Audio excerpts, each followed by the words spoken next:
En este episodio, una vida dedicada al estudio de las estrellas. Un encuentro con importantes astrónomos que nos contarán cómo nació su afición y los secretos de su oficio. El trabajo en un observatorio astronómico moderno y una aproximación a la última gran misión interplanetaria de este siglo, la Cassini-Huygens.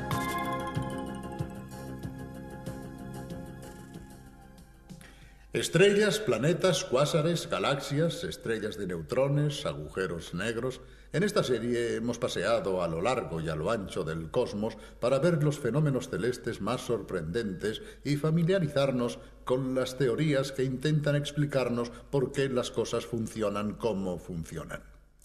Naturalmente, todos estos conocimientos son el resultado del trabajo de miles de decenas de miles de científicos que, a lo largo de los siglos, han dedicado su vida a resolver algún pequeño enigma de la inmensa bóveda celeste. Como ladrillitos, los pequeños o grandes descubrimientos, las confirmaciones e incluso los desmentidos han ido construyendo el gran edificio de la ciencia astronómica que en la actualidad nos permite saber, por ejemplo, qué está sucediendo a 10.000 millones de años luz de nosotros, o cómo era el universo en los primeros instantes de su existencia, y quizás también hacer conjeturas sobre su final. Todo gracias al mérito de personas como estas que han estudiado mundos tan alejados del nuestro. ¿A cuántos de nosotros nos habría gustado ser astrónomos? ¿Cómo se llega a ser astrónomo? En este episodio queremos hablar de los que están al otro lado del telescopio, es decir, del astrónomo, que observa pacientemente las profundidades cósmicas para descubrir sus misterios. Hemos preguntado a varios importantes astrónomos como Franco Pacini, Andrea Carusi, Robert Kirrenbach y Eleanor Helin, ¿cuándo y cómo nació su afición y qué estudios realizaron después? Veamos. Aquí, en Archetri, tenemos muchísimos visitantes. A menudo se trata de escolares, de chicos jóvenes. Hace unos años estuvo aquí un astrónomo muy famoso, Fred Hoyle, que al ver a uno de estos colegiales me dijo: Franco, tú los coges pequeños, como los jesuitas. En efecto, es frecuente que el interés por la astronomía surja en la infancia. Esto es lo que me pasó a mí, y fue alimentado en los largos paseos que daba con mi madre y con una amiga suya, una maestra de primaria. Al ponerse el sol, Venus era muy brillante, todavía me acuerdo, y esta maestra me dijo que se trataba del planeta Venus. Después, poco a poco, me fue mostrando algunas de las principales estrellas y constelaciones. Cuando nació en mí este interés, tuve el atrevimiento de escribir precisamente a la persona que entonces dirigía este observatorio, el profesor Georges Jouvet, un gran astrónomo. Increíblemente, me respondió. Al contestarme, me dijo qué libros debía leer. Lógicamente, esto me llenó de orgullo y me impulsó a seguir. Entonces, con un amigo, fabriqué un pequeño telescopio. De esta manera nos fue posible empezar a observar. Vimos los cráteres de la Luna, los anillos de Saturno, los satélites de Júpiter, en fin, una serie de cosas que estimularon cada vez más mi interés e hicieron que después me decidiera a estudiar física e intentara convertirme en astrónomo. Cuando tenía 9 o 10 años, íbamos de vacaciones a Celano, un pueblo de los Abruzos en el que teníamos una casa con una amplia terraza. Recuerdo haber pasado muchas noches junto a mi madre con una enciclopedia que tenía mapas del cielo y una vela para poder ver bien los mapas. Nos divertíamos localizando en el cielo las constelaciones y las estrellas. Esta fue mi primera aproximación a la astronomía.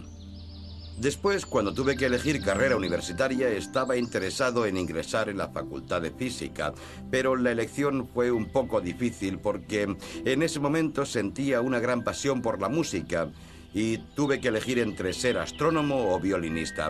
Entonces, después de algunas vacilaciones, pensé que si elegía ser astrónomo podría seguir tocando el violín, mientras que si me hacía violinista, habría sido muy difícil haber continuado siendo astrónomo. Finalmente me decidí por la astronomía. Muchas personas deciden convertirse en astrónomos muy pronto. Van a la escuela, se construyen su propio telescopio y observan el cielo. Al final transforman lo que era simplemente una afición en una profesión. Mi caso fue un poco distinto. La física siempre me gustó, pero fue al licenciarme cuando decidí dedicarme a la astronomía y convertirme en astrónomo profesional. Antes de ser astrónoma, trabajé como geóloga. Después me interesé por los cráteres de la Luna, preguntándome qué clase de objetos podían haberlos producido. A partir de aquí, descubrí la necesidad de estudiar los asteroides que pasan cerca de la Tierra. Así, en los años 70, empecé a estudiar estos cuerpos celestes y todavía los estoy estudiando en la actualidad. El trabajo de los astrónomos es muy diferente en la actualidad. Las noches pasadas observando las estrellas a través del ocular del telescopio ya son cosa de otros tiempos. Actualmente los telescopios envían sus propias imágenes a los ordenadores, donde son registradas y analizadas. Así es que ya no hay ninguna necesidad de estar junto al telescopio. Se pueden recibir las imágenes solicitadas vía satélite sin tener que salir del despacho. En cierto modo, los observatorios astronómicos se han convertido en grandes industrias con muchos técnicos especializados que manipulan el telescopio enfocándolo en la dirección precisa y que además también se ocupan de su mantenimiento. El auténtico astrónomo va al observatorio solamente un día o una semana, cuando llega su turno de observación. Pide a los técnicos que apunten el telescopio hacia el objeto que se ha de observar, registra la imagen en un disquete magnético y vuelve a su casa para estudiarlo. Un observatorio astronómico es en cierto modo como un hotel. Hay un continuo movimiento de científicos, cada uno con su investigación particular y con su particular periodo de trabajo con el telescopio asignado por la dirección. En la actualidad, el encanto de una noche con el telescopio quizás ya solo se puede experimentar con un pequeño instrumento de aficionado junto a un grupo de amantes de la astronomía desde el balcón de casa. Pero oigamos qué nos cuentan los astrónomos.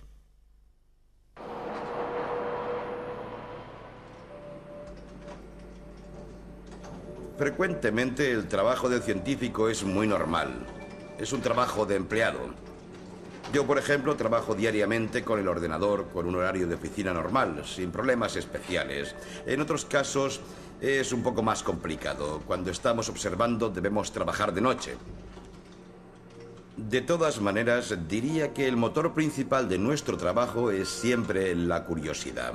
Es decir, nosotros somos personas con un interés por descubrir cosas nuevas, por indagar cómo funciona el mundo, por qué las cosas funcionan como funcionan. Esto puede parecer un poco infantil, pero se trata precisamente de la curiosidad física del niño que siempre se sorprende de lo que encuentra. Recuerdo que hace muchos años estaba estudiando dos cometas con un colega. Ahora son dos objetos que no tienen ninguna relación entre sí y que viajan por distintas zonas del sistema solar, pero nosotros sospechábamos que podían tener un origen común. Así es que con el ordenador trazamos la historia del sistema solar hacia atrás y descubrimos que hace más de 140 años los dos cometas estaban en efecto muy cerca y que probablemente eran dos pedazos de un progenitor común. Este tipo de descubrimientos es el que resulta emocionante y divertido y compensa de alguna manera de la cantidad de tiempo invertido en realizar un trabajo más bien aburrido. El oficio ha cambiado porque los telescopios muy potentes deben estar en zonas aisladas. Un astrónomo de Archetri, por ejemplo, debe coger un avión, viajar durante 24 o 30 horas y llegar a Chile. Después pasa 1 o 2 noches con un telescopio y recoge los datos de forma electrónica, sin ni siquiera ver los objetos que está estudiando. Regresa con los datos y después debe trabajar durante 6 meses. En este proceso, las nuevas tecnologías han resultado importantísimas. Pero el objetivo principal del astrónomo no ha cambiado. Nosotros queremos saber qué hay en el universo, cómo nacen, viven y mueren los objetos que se encuentran en el universo. Conocer el universo en su conjunto.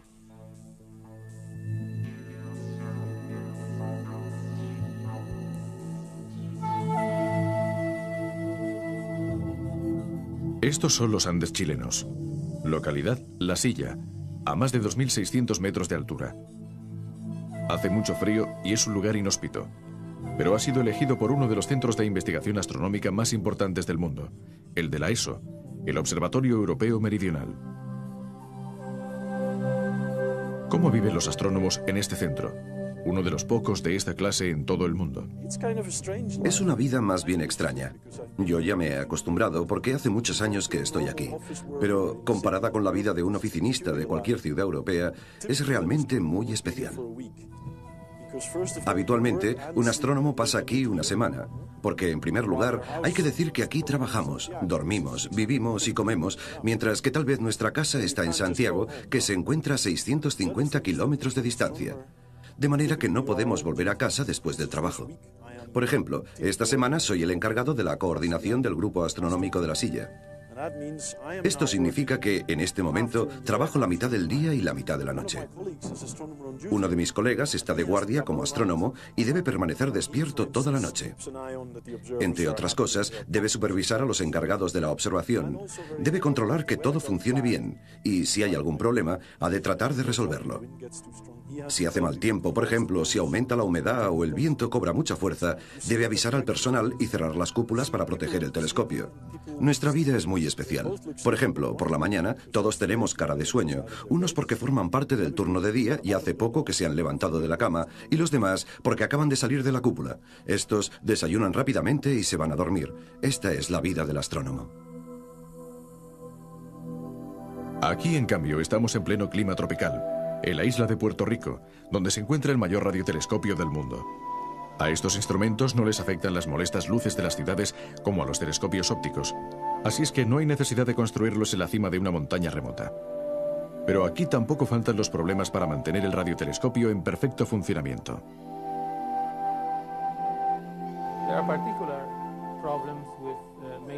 Existen problemas especiales ligados al mantenimiento de un instrumento como este, que se encuentra inmerso en un clima tropical como el que tenemos en Puerto Rico. Aquí llueve, hace sol y el aire es salobre. Por ejemplo, esta plataforma que está detrás de mí puede compararse a una gran nave en medio del océano. Es necesario barnizarla continuamente y mantenerla en buenas condiciones, porque de otro modo, debido al clima, sería corroída por el óxido. Lógicamente, aquí crece una vegetación muy variada que se desarrolla rápidamente a causa del clima y debemos mantener esta zona limpia.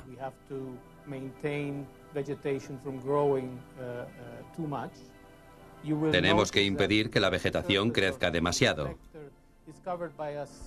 Como ya habrá observado, la superficie del reflector está recubierta por una especie de líquenes o algas. Es como una pátina negra que, de todas formas, no representa ningún problema, porque las ondas de radio no ven las algas. Disponemos de un equipo de personas que se ocupan del mantenimiento del telescopio y de toda la instalación. Prácticamente, la mitad del personal del observatorio dedica su tiempo a diversos trabajos de mantenimiento.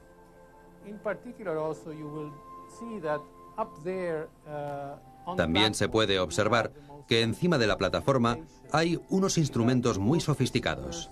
Se trata de receptores dotados de un dispositivo de enfriamiento que requieren un constante mantenimiento y cuidados especiales, ya que son aparatos electrónicos muy sensibles que han de ser controlados a menudo porque siempre deben trabajar en condiciones óptimas.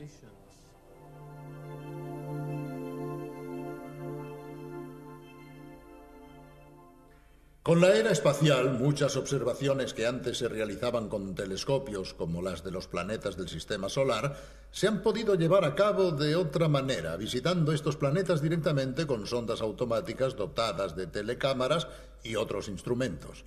Al llegar al lugar como verdaderos reporteros cósmicos, estos robots espaciales han podido ver muchas más cosas que los astrónomos desde la Tierra. Uno de los más extraordinarios descubrimientos de estas exploraciones es tal vez la luna más volcánica del sistema solar, Io, que orbita alrededor de Júpiter. Las sondas Voyager y posteriormente la Galileo observaron numerosos volcanes y coladas de lava, un extraordinario paisaje invisible desde la Tierra pese a los potentes instrumentos utilizados para observarlo. En octubre de 1997 partió la última gran misión interplanetaria de este siglo, la Cassini-Huygens. Ya la hemos comentado en esta serie, pero hemos creído conveniente volver a hablar de ella porque el inicio del viaje de esta sonda hacia Saturno ha tenido lugar exactamente 40 años después del lanzamiento del primer satélite artificial de la Tierra, el Sputnik 1, en octubre del lejano 1957. Hace 40 años, los planetas como Júpiter y Saturno solamente podían ser estudiados con telescopios. Hoy la Cassini vuelve a estudiar el planeta ya visitado y fotografiado por otras sondas, las Pioneer y las Voyager. Estas sondas se han convertido en los instrumentos usados actualmente por los astrónomos para explorar el espacio de una manera que jamás habrían podido imaginar sus predecesores. Veamos.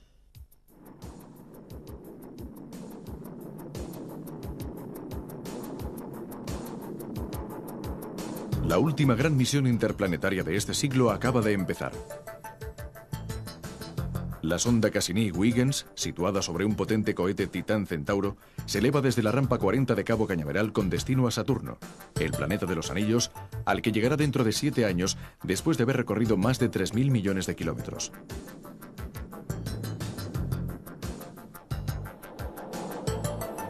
En octubre de 1957 tuvo lugar otro lanzamiento histórico. Del Centro Espacial de Baikonur despegó el cohete que puso en órbita el Sputnik 1, el primer satélite artificial de la Tierra, un poco mayor que una pelota de fútbol y con unos 80 kilos de peso. Permaneció en actividad solamente 21 días, sin apartarse de una órbita muy baja. No protagonizó descubrimientos sorprendentes, pero marcó una etapa extraordinaria, el inicio de la era espacial. Hoy el hombre ya ha explorado el sistema solar, ha pisado la Luna y se dispone a estudiar más profundamente con sondas como la Cassini los planetas ya visitados por sondas menos sofisticadas como las Pioneer y las Voyager. 6 toneladas de instrumentos, ordenadores, motores, antenas y 18 instrumentos para investigaciones científicas están volando hacia las zonas más lejanas del sistema solar. Pero la ruta que está siguiendo la Cassini no es directa. Es más, en este momento se está dirigiendo hacia el lado contrario, a Venus, es decir, hacia el interior del sistema solar. Con un primer paso rasante cerca de este planeta en abril de 1998, la Cassini adquirirá velocidad gracias al impulso gravitacional recibido. En un segundo paso, en junio de 1999, otro impulso incrementará nuevamente su velocidad. Pero esto todavía no será suficiente. Para poder llegar a Saturno, la Cassini necesitará otros 2 impulsos gravitacionales. Uno de la Tierra, en agosto de 1999, y el otro del planeta gigante Júpiter, en diciembre del 2000. La Cassini es una misión conjunta de la NASA, la ESA, la Agencia Espacial Europea, y la ASI, la Agencia Espacial Italiana. A bordo de la sonda hay un módulo llamado Huygens, construido por la ESA y destinado a explorar una de las lunas más misteriosas del sistema solar, Titán. En estas imágenes vemos cómo se está montando la Huygens sobre la sonda madre. Cuando en el 2004 la Cassini entre en órbita alrededor de Saturno e inicie un estudio que durará 4 años, la sonda Huygens se desenganchará y se zambullirá en la atmósfera de Titán a 20.000 km por hora, iniciando una violenta frenada.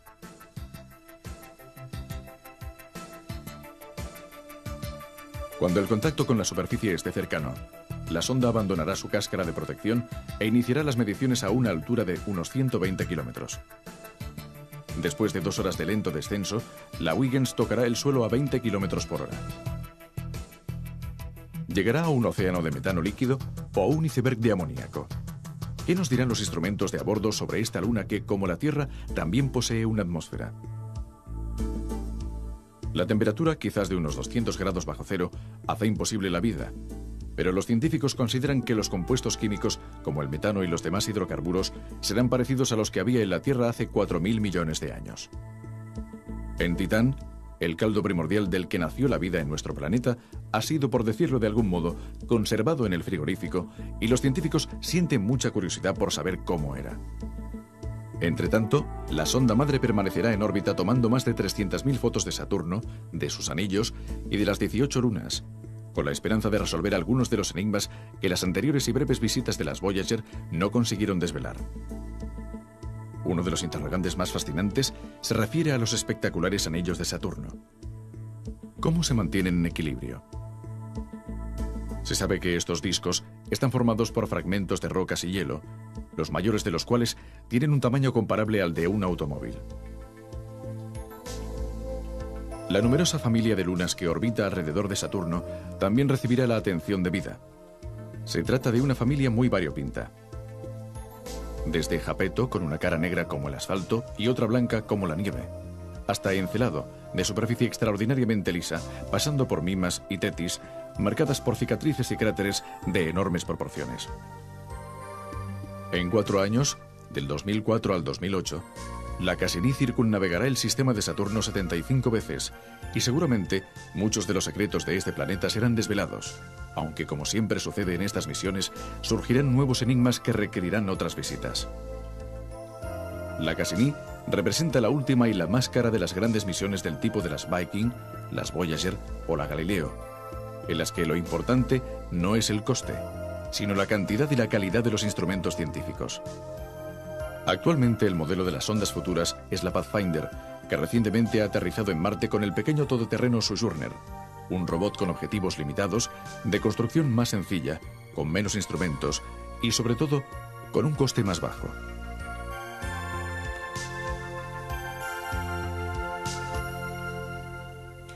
Han pasado apenas 4 siglos desde que Galileo Galilei levantara su rudimentario anteojo hacia el cielo nocturno e iniciara el viaje cósmico que todavía no ha terminado y que durará seguramente tanto como la especie humana.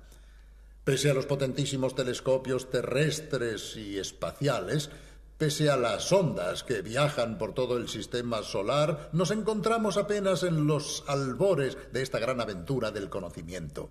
El universo, con sus enormes abismos espaciotemporales, todavía nos oculta muchos de sus secretos. ¿Quién sabe cuántos grandes descubrimientos debemos todavía realizar? ¿Cuántos enigmas quedan por resolver? Hay mucho trabajo para los astrónomos del futuro y para los que tengan interés, esta puede ser una profesión realmente extraordinaria, una profesión en la que lo importante es ser curioso, preguntarse el porqué de las cosas y obviamente hallar también una posible respuesta. Hasta la vista.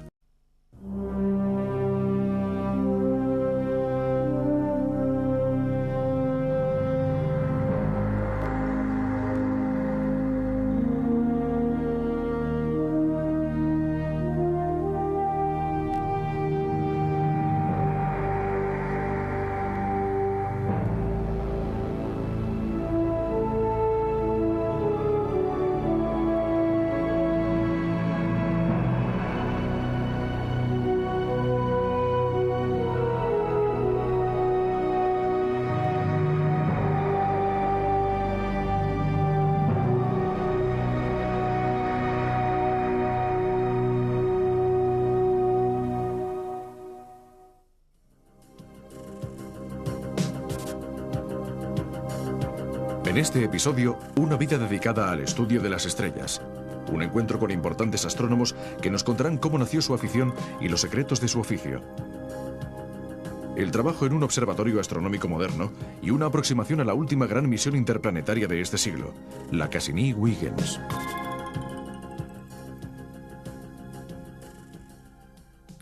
Estrellas, planetas, cuásares, galaxias, estrellas de neutrones, agujeros negros. En esta serie hemos paseado a lo largo y a lo ancho del cosmos para ver los fenómenos celestes más sorprendentes y familiarizarnos con las teorías que intentan explicarnos por qué las cosas funcionan como funcionan. Naturalmente, todos estos conocimientos son el resultado del trabajo de miles de decenas de miles. Hoy queremos hablar de los que están al otro lado del telescopio, es decir, del astrónomo, que observa pacientemente las profundidades cósmicas para descubrir sus misterios. Hemos preguntado a varios importantes astrónomos como Franco Pacini, Andrea Carusi, Robert Kirrenbach y Eleanor Helin ¿Cuándo y cómo nació su afición y qué estudios realizaron después? Veamos. Aquí, en Archetri, tenemos muchísimos visitantes. A menudo se trata de escolares, de chicos jóvenes. Hace unos años estuvo aquí un astrónomo muy famoso, Fred Hoyle, que al ver a uno de estos colegiales me dijo: Franco, tú los coges pequeños, como los jesuitas. En efecto, es frecuente que el interés por la astronomía surja en la infancia. Esto es lo que me pasó a mí, y fue alimentado en los largos paseos que daba con mi madre y con una amiga suya, una maestra de primaria. Al ponerse el sol, Venus era muy brillante, todavía me acuerdo, y esta maestra me dijo que se trataba del planeta Venus. Después, poco a poco, me fue mostrando algunas de las principales estrellas y constelaciones. Cuando nació en mí este interés, tuve el atrevimiento de escribir precisamente a la persona que entonces dirigía este observatorio, el profesor Georges Jouvet, un gran astrónomo. Increíblemente, me respondió. Al contestarme, me dijo qué libros debía leer. Lógicamente, esto me llenó de orgullo y me impulsó a seguir. Entonces, con un amigo, fabriqué miles de científicos que a lo largo de los siglos han dedicado su vida a resolver algún pequeño enigma de la inmensa bóveda celeste.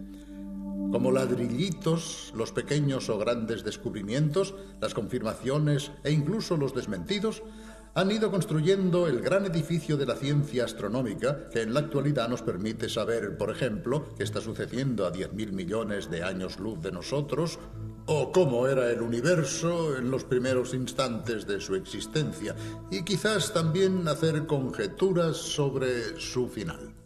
Todo gracias al mérito de personas como estas que han estudiado mundos tan alejados del nuestro. ¿A cuántos de nosotros nos habría gustado ser astrónomos? ¿Cómo se llega a ser astrónomo? En este episodio